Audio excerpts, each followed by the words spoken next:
Bueno, nos acompañan esta tarde el mayor de la ciudad de Laredo, Texas, Pete Saenz, y también nos acompaña el licenciado Salvador Béjar Lavalle, director general para América del Norte de la Secretaría de Economía, quien tiene la representación del señor secretario Ildefonso Guajardo. Para comenzar, vamos a darle la palabra al mayor Pete Saenz.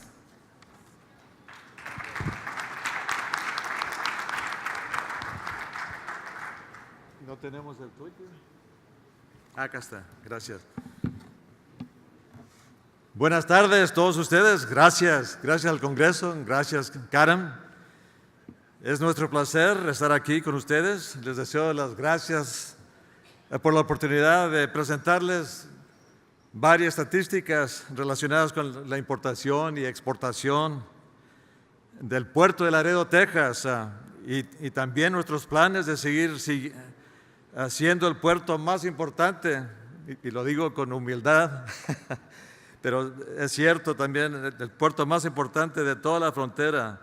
NAFTA nos ha hecho lo que hacemos, siempre trabajando en conjunto, en equipo, con el lado mexicano, con Nuevo Laredo, y aquí se encuentra también el alcalde Enrique Rivas. Enrique, saludes, y también con el estado de Tamaulipas. Y hay varios miembros también aquí del Estado, representantes, gracias también. Y también con el Estado de Nuevo León, hay por ahí también Hugo González. Hugo, gracias. Y también con DF, muy importante tener esta relación abierta con la Federación, y con muchos más, porque hay que seguir siendo más inteligentes, seguir siendo más transparentes, competitivos, colaborativos, en un mercado global, como lo han escuchado ustedes también. Quiero decirles que en el 2016, el país de México fue el segundo socio de comercio, de importación y exportación más grande en Estados Unidos. NAFTA trabaja, NAFTA es cierto, NAFTA lo sentimos, lo vivimos. De hecho, más del 50% del comercio entre los Estados Unidos y México cruzó por el puerto de Laredo, Texas.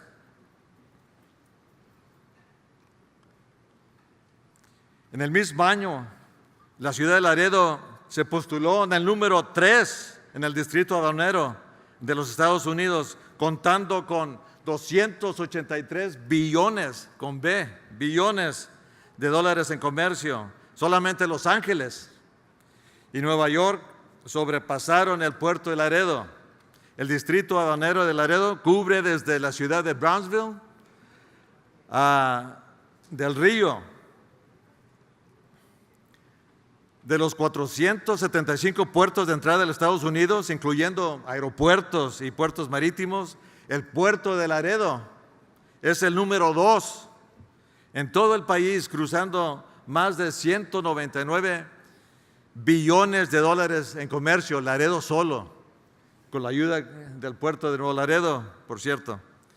La ciudad de Laredo mantiene 4 puentes internacionales, 3 con el estado de Tamaulipas y 1 con el estado de Nuevo León.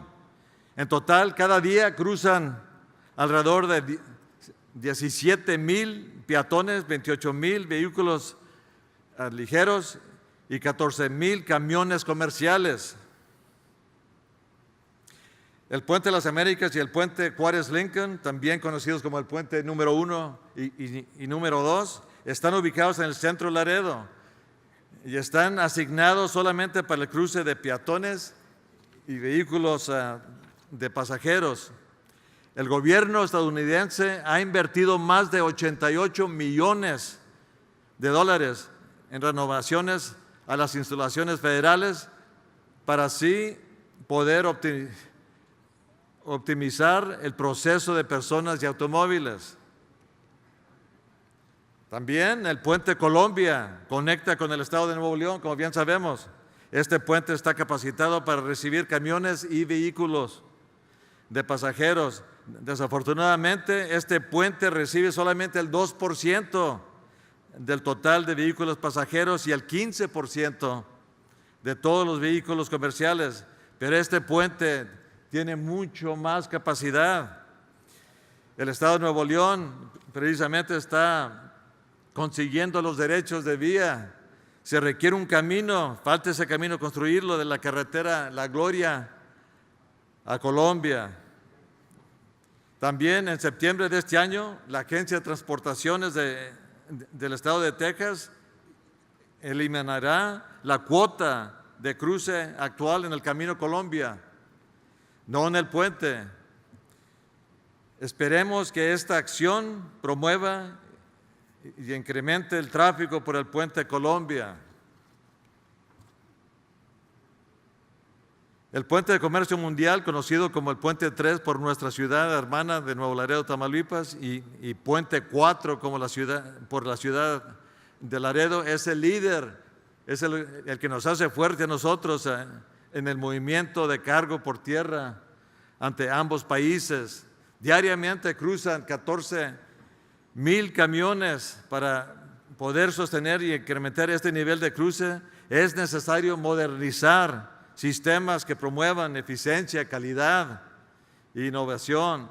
Y esto ya lo tenemos programado con la asistencia, la ayuda del congresista Henry Cuellar y con el senador John Cornyn.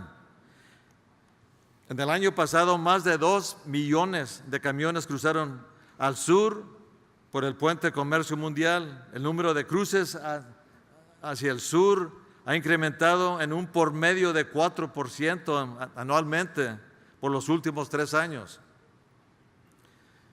Como podemos ver por medio de esta gráfica, en comparación con otras fronteras de Texas, el 66% del tráfico comercial cruza por la ciudad, por el puerto de Laredo, Texas. El puente de comercio mundial incluye un sistema de peso y de cobro en movimiento muy sofisticado, que incluye un sistema automático de identificación vehicular, que es el AVI, que le llamamos el AVI, que utiliza etiquetas electrónicas. No se maneja dinero en efectivo en las casetas de cobro y solamente se toman 16 segundos para pesar y procesar el cobro automático a cada vehículo. Los siguientes mapas demuestran la rápida trayectoria del transporte comercial que inicia en el puente de comercio mundial. Este movimiento de tráfico está basado en un estudio de 2,000 camiones equipados con GPS. Los resultados comprueban una verdad que ya todos sabemos, que todos conocemos. El comercio entre los Estados Unidos y México por el puerto de Laredo tiene un gran impacto económico en todo el país americano. En este mapa vemos el avance que se realizó en un periodo de 24 horas. Esto es lo que han recibido en un periodo de 48 horas. Como ven, vamos aumentando. Esto es después de 72 horas y esto es después de 5 días y esto es después de 7 días. La rapidez y el recorrido es impresionante, como lo ven. El comercio toca cada estado de Estados Unidos. Se estima que el comercio entre ambos países mantiene 7 millones de empleos en los Estados Unidos. Con el propósito de seguir fortaleciendo nuestra posición de liderazgo, seguimos implementando renovaciones de la infraestructura y sistemas de seguridad. En el 2011, la ciudad de Laredo invirtió $5.4 millones en la expansión de estaciones de inspección. En el 2012, en el puente de comercio mundial y puente Colombia, se construyeron las instalaciones de cuartos fríos para inspección y proteger productos que requieren temperaturas frías. También para proteger el ambiente de materiales peligrosos, una bóveda de contención de materiales peligrosos fue construida en el 2014. Asimismo, en el 2016 se construyó un centro de contención de 1.8 millones de dólares. Para mejor competir con otros puentes, en los siguientes 2 años, la ciudad de Laredo, con el gobierno federal, bajo el programa S559, invertirá alrededor de 10.3 millones de dólares para trasladar y reubicar los carriles seguros que le llamamos FAST. Es un express lane, es del sur al norte, para construir un camino directo del puente a las estaciones de inspección y así poder emprender su camino. También la semana pasada nuestro congresista Henry Cuellar confirmó una inversión de 100 millones de dólares para llevar a cabo estos proyectos, incluyendo mejoras tecnológicas para mantener la seguridad y también acelerar el movimiento de transporte. También reconociendo lo que nos ha dicho CBP, que el volumen del puente mundial va a aumentar del 30 al 40% dentro de 5 años y que la capacidad del puente se acerca al 70%. No nos queda más, no hay otra, hay que involucrar todos los partidos necesarios, incluyendo la Federación de EFE, para presentarles nuestra propuesta de expansión del puente de comercio mundial de 8 a 16 carriles. La opción 1 incluye la construcción de 8 carriles al lado del sur del puente, como lo ven. La opción 2 propone la construcción de 4 carriles a cada lado del puente. La opción 3 propone añadir 8 carriles al lado del puente, como lo ven. No debemos confiarnos en logros del pasado. Al contrario, debemos prever el futuro para continuar construyendo y fortaleciendo aún más nuestras economías. Y aún más importante, fortalecer nuestra relación con México. Les doy muchas gracias a todos ustedes, porque yo sé que ustedes participan, la mayoría de ustedes participan ahí en Laredo, Texas, y nos conocemos. Les doy muchas gracias por el negocio que traen al puente de Laredo, al puerto de Laredo. Y con eso les digo que NAFTA tiene que seguir, tenemos que seguir luchando y se me hace que se va a lograr. Y con eso, viva NAFTA, viva México y viva Estados Unidos. Gracias por la oportunidad. Gracias, muy amable. Gracias.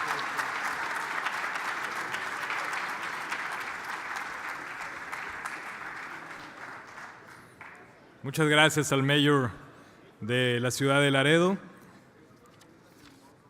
Le doy el uso de la palabra a continuación al licenciado Salvador Béjar Lavalle, director general para América del Norte de la Secretaría de Economía.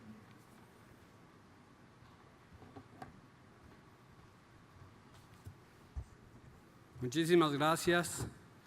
Antes que nada, con la venia del auditorio, quiero agradecer a José Antonio Vidales por la invitación, al secretario Guajardo, por cuestiones de agenda se vio impedido de atenderlo, y agradezco la oportunidad de poder atender en su representación este foro. Para mí es un honor estar frente a tanta gente que día a día trabaja en el comercio exterior, que día a día hace operaciones que han fomentado el crecimiento económico no solo de México, sino también de Estados Unidos y Canadá. La labor que ustedes hacen no solo cruza la frontera, como lo dijo el mayor, entre México y Estados Unidos. La gráfica del mayor lo muestra. 7 días después de haber cruzado la frontera con Laredo, hay camiones que llegan casi a la frontera de Canadá. Y eso es el impacto que tiene México en la relación comercial con Estados Unidos. Estos son los 78 años de CAREM. Agradezco esta invitación para participar aquí. La verdad es que escuchando a mis predecesores, por un lado, la vasta experiencia de los negociadores del Telecan, Jaime Saludowski, mi maestro, bueno, mi jefe, podría decir, cuando yo entré como un mocoso ahí a la Secretaría de Economía y a la Secofi en aquel entonces, con Luz María de la Mora, quien estaba en la oficina en Washington. Y luego escuchar a estos pequeños entrepreneurs, yo diría, a estos chicos que desarrollaron las tecnologías para tener estas nuevas herramientas electrónicas, pues me siento en un limbo, porque no sé si estoy aquí, si soy de allá, pero la verdad es que es un gran reto el que tiene México y es un placer estar inmiscuido en él. México enfrenta un gran reto, todo el mundo lo sabe, hemos escuchado la retórica de la administración Trump, pero también yo creo que tenemos que verlo desde la otra perspectiva, que es desde la perspectiva de las oportunidades. Tenemos enfrente un acuerdo que tiene más de 23 años de haberse negociado.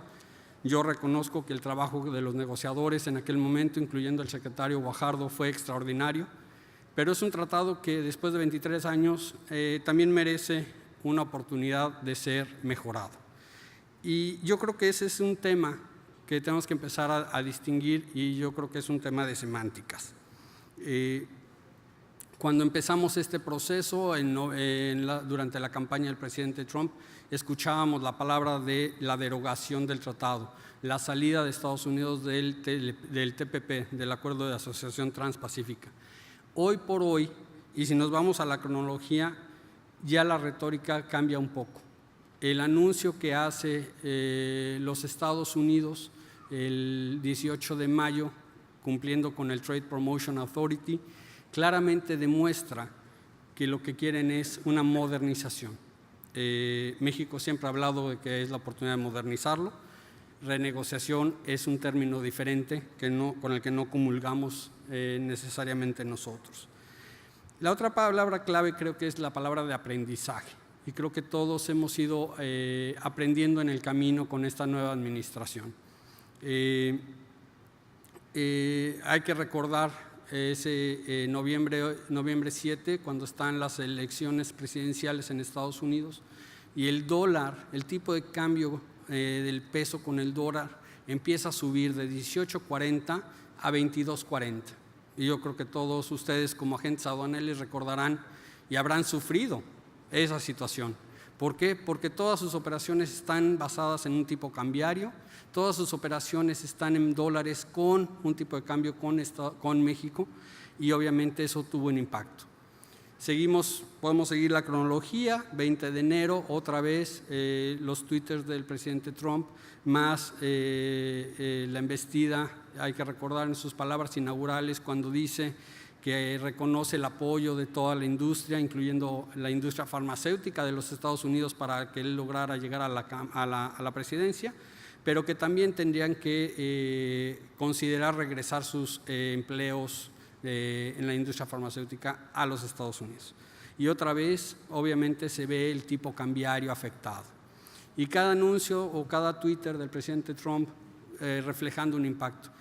Déjenme regresarme a la palabra que les había mencionado, que era aprendizaje. Y la palabra nos dice que hoy por hoy ya los mercados han ido aprendiendo. Hoy por hoy el peso en relación con el dólar ya es un peso más estable. ¿Y por qué? Porque ya los mercados ya aprendieron también a medir el valor y medir el impacto de las palabras, no nada más de las acciones.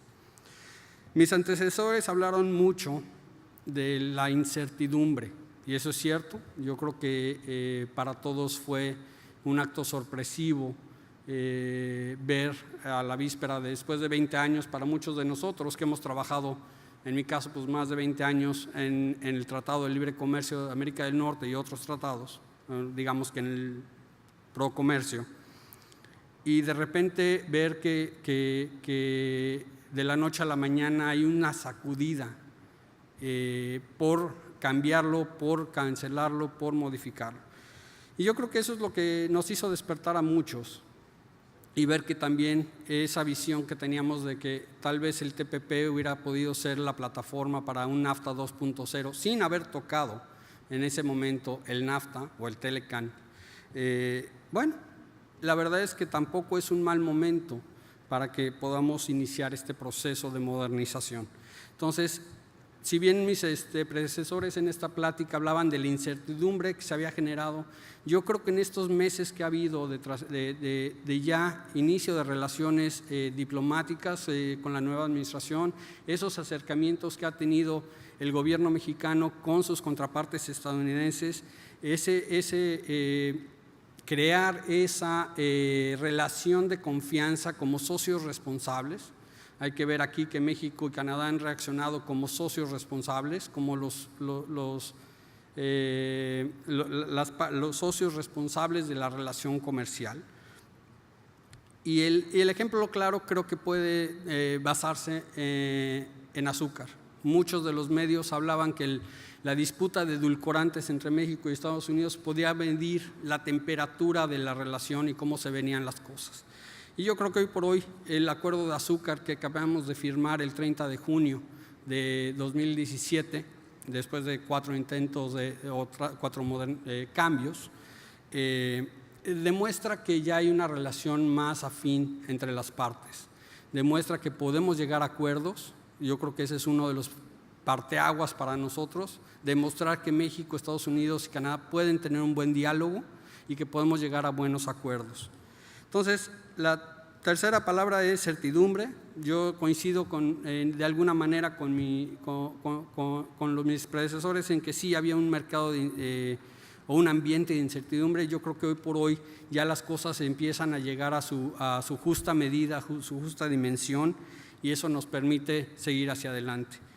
Obviamente, México inició un proceso inédito, yo diría, de consultas públicas en febrero de este año. Y lo hicimos en febrero a la vista del día de la inauguración del presidente Trump, ese 20 de enero, donde nosotros vimos que ya iba a ser ineludible o inminente la modernización del tratado. Desde febrero a la fecha, la Secretaría de Economía ha estado consultando con todos los sectores, desde los pequeños productores hasta las grandes corporaciones, las grandes coaliciones, las grandes empresas, los sectores de servicios, con todos los sectores interesados en participar en esta consulta pública. Para fortalecer ese proceso, México lanzó hace 2 semanas un portal en la página web de la Secretaría de Economía, donde recibimos, hoy por hoy ya tenemos más de 250 comentarios y estamos esperando recibir de todos ustedes cuáles son las oportunidades para mejorar el Tratado de Libre Comercio. El tratado va a ser revisado y por ello creo que es la oportunidad de ustedes como usuarios del día a día de ese acuerdo, nos pueden decir cuáles son las dolencias o cuáles son las oportunidades para mejorarlo y para que su trabajo sea más sencillo. Así como lo vimos con los chicos tech, yo diría, los tecnológicos aquí, donde pudieron presentarles herramientas nuevas. Yo creo que esta es la oportunidad que ustedes también nos digan cuáles son esas oportunidades para mejorar.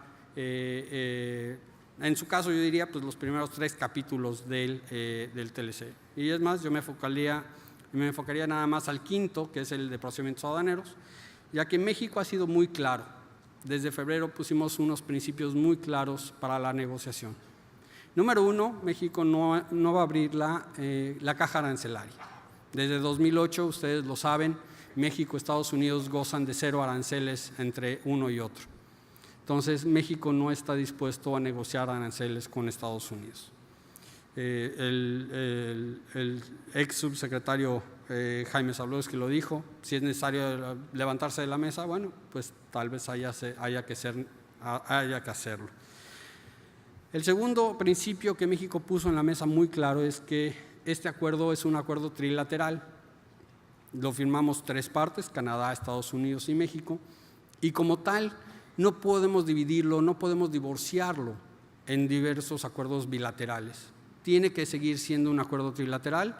Canadá confirma el mismo principio que México ha puesto sobre la mesa y esta tiene que ser entonces una negociación donde las 3 partes llegamos a un buen acuerdo y donde las 3 partes tenemos una victoria. Es lo que hemos referido como un win-win-win o un ganar-ganar y por el caso de Canadá también ganar. ¿A qué nos enfrentamos? Yo creo que nos enfrentamos a a la impredecibilidad. Y yo creo que esa es otra de las palabras, ¿no? El mismo presidente de la Cámara de Representantes, el speaker Ryan, se ha referido en aquella conferencia de prensa que dan el 22 de enero a que, bueno, sabemos que tenemos un presidente, en este caso el presidente Trump, impredecible y todos tenemos que aprender a vivir con ello. Así lo dijo el presidente de la Cámara de Representantes y creo que eso es precisamente lo que confirma que todos hoy por hoy estamos aprendiendo a llevar esta relación con los Estados Unidos.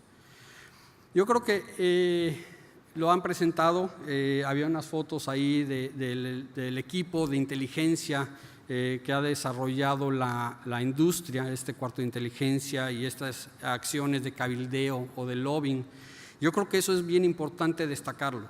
Yo creo que tenemos que poner los pies en la tierra y ver que la relación de México y Estados Unidos en materia comercial trasciende las administraciones.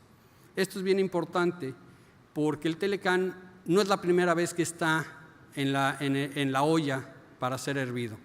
El Telecán siempre ha estado como punta de lanza para muchas campañas, para cambios presidenciales, para elecciones, para campañas.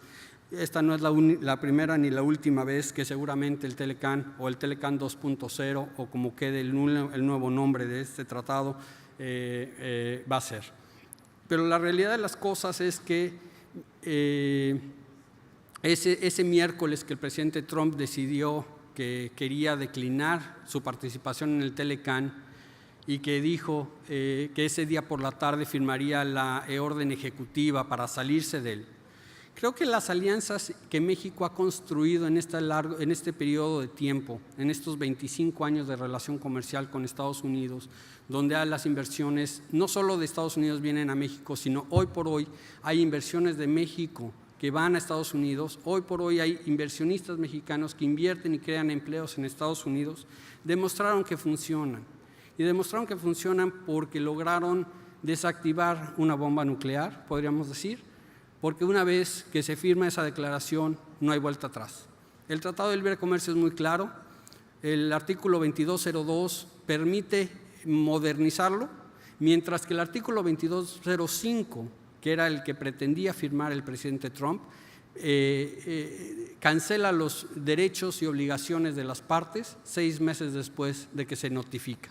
Entonces, creo que el andamiaje que México ha construido, esa relación que ustedes tienen con sus contrapartes, que ustedes tienen con sus clientes, que se ha generado entre México y Estados Unidos, demuestra que es una relación sólida. No por nada, México, Estados Unidos y Canadá somos la región más competitiva del mundo y creo que esta es la oportunidad para nosotros de poderla mejorar aún más.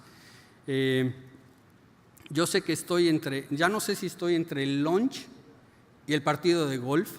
La verdad es que no sé quiénes están en el partido de golf, quiénes están en el lunch, pero pues me ponen en un aprieto. Yo podría estar aquí entreteniéndolos un par de horas más. Tengo mucho que hablar con ustedes.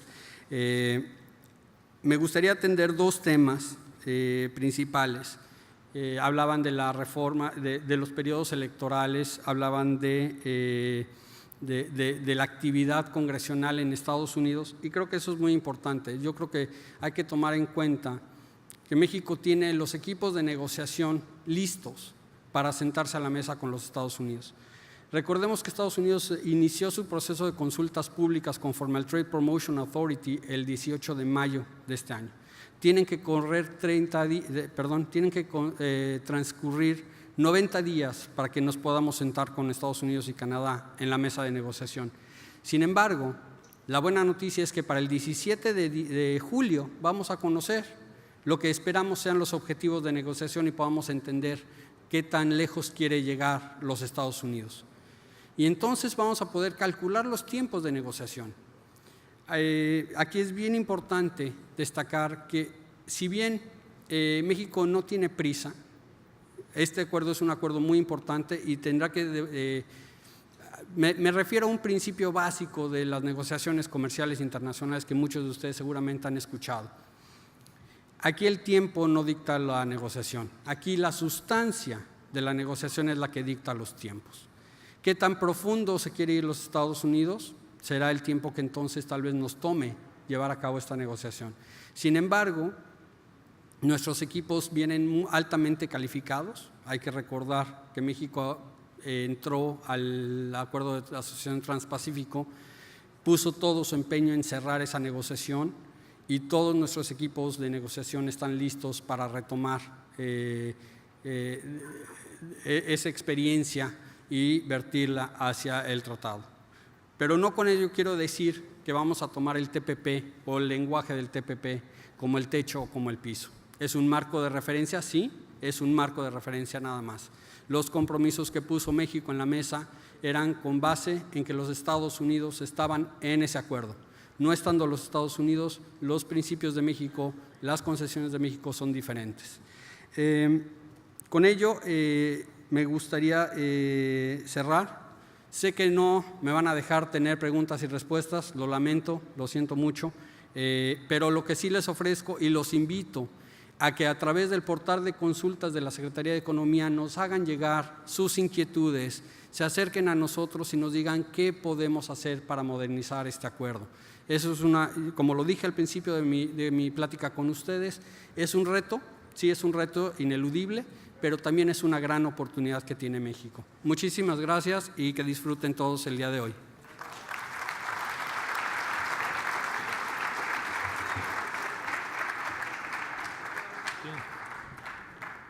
Si alguien tiene alguna pregunta, ya lo sorprendimos. Sí les vamos a dar tiempo, pero ¿preguntas? Ahora no me hagan quedar mal. ¿No?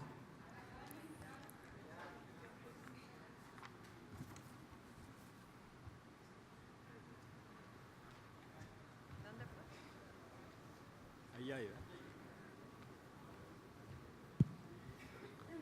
Muy buenas tardes. Mi nombre es Luis Viñal, soy primer vicepresidente de la Asociación de Agentes Aduanales de Nuevo Laredo. Y mi pregunta va en este sentido. En un viaje reciente de cabildeo que hicimos agentes aduanales a la ciudad de Washington, hablamos con grupos republicanos, con senadores, y ellos mismos están ciertamente impactados por la postura del presidente americano.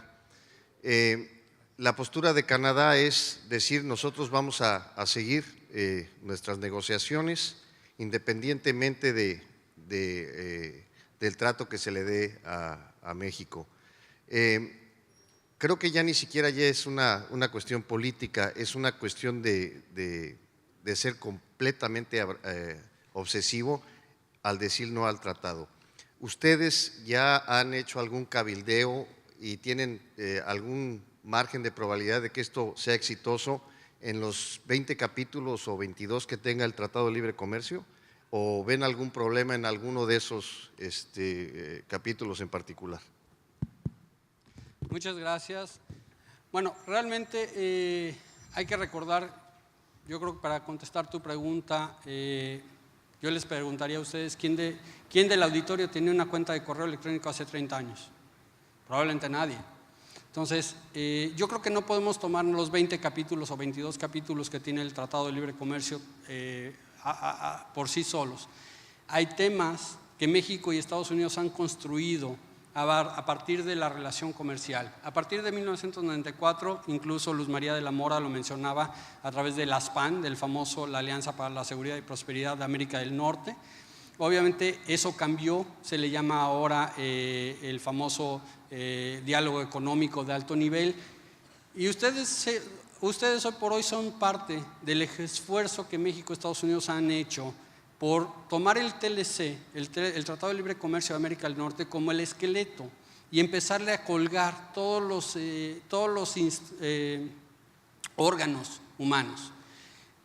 ¿A qué me refiero con esos órganos humanos? El tratado solo prevé ciertas disciplinas. Sin embargo, México y Estados Unidos hemos ido más lejos que eso a través del foro de los mecanismos de cooperación regulatoria, por ejemplo, del mecanismo de frontera siglo XXI que el año pasado dio resultados y abrimos cuántos puertos fronterizos.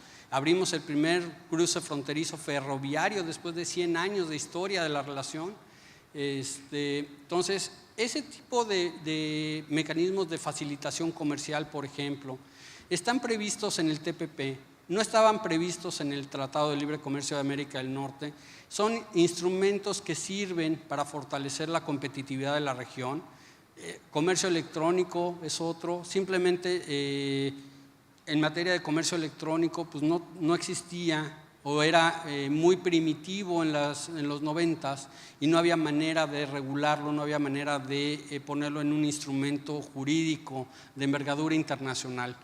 Hay que recordar que el tratado en México es una ley, al final del día es una ley, y las leyes tratan de atender una realidad, pero las realidades siempre van más allá de lo que nosotros podemos vislumbrar. Entonces, el tratado llegó hasta donde podía llegar en los 90s.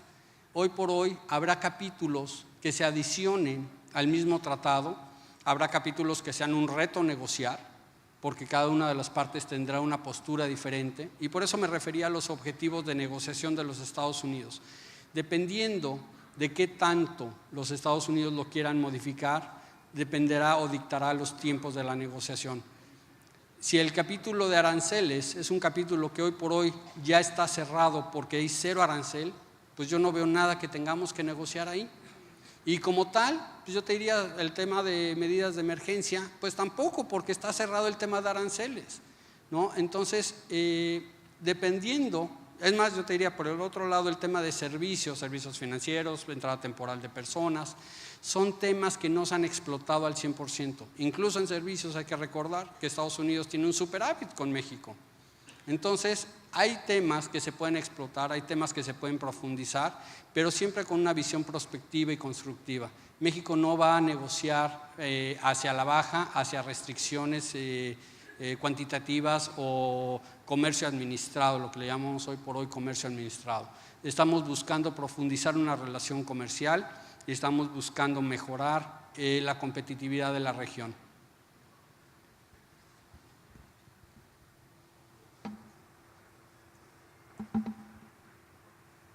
¿Más preguntas? ¿Alguna otra pregunta? ¿Ya? ¿Nadie? Bueno, entonces vamos a pedirle al licenciado Salvador Béjar Lavalle si puede hacer la declaratoria de clausura de los trabajos de este 78 Congreso Nacional.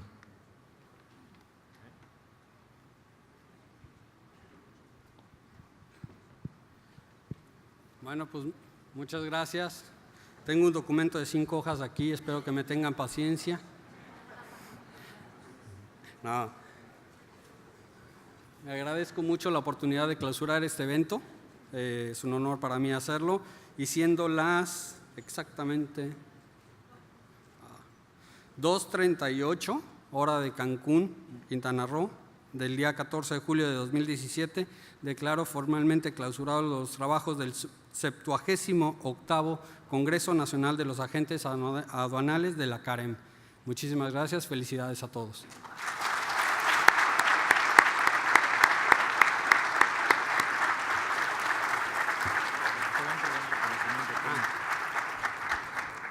Nuestro presidente hará entrega de un reconocimiento al licenciado Salvador Béjar y también al mayor de la ciudad de Laredo, Pete Sands.